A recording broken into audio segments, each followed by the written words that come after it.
रामनवमी निमित्त आज नांदेडमध्ये भव्य शोभायात्रा निघणार आहे। अनुचित प्रकार टाळण्यासाठी पोलिसांकडून शहरात चोख बंदोबस्त लावण्यात आलेला आहे।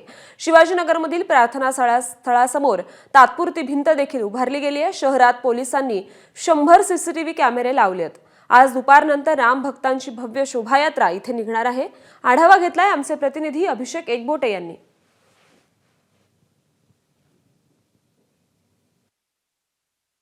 नांदेडमध्ये आज सकाळपासूनच रामनवमीचा उत्साह पाहायला मिळत आहे। सकाळी 8 वाजता जी आहे ते मोटरसायकल रॅलीने रामनवमीला सुरुवात झालेली आहे। दुपारी 12 वाजता गाडीपुरा भागातून भव्य अशी शोभायात्रा या ठिकाणी निघणार आहे आणि ही शोभायात्रा कला मंदिर मार्फत ITI त्यानंतर अशोकनगरच्या हनुमान मंदिरापर्यंत जाणार आहे।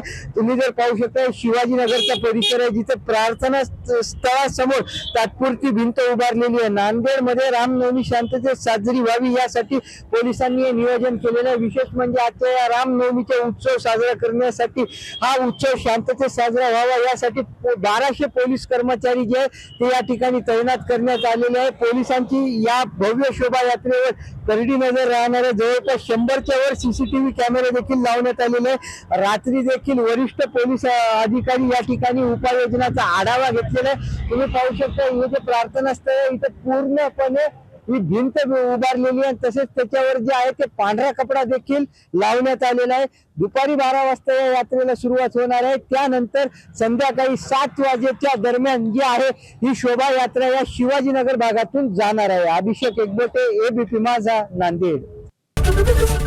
ABP माझा, उघडा डोळे बघा नीट।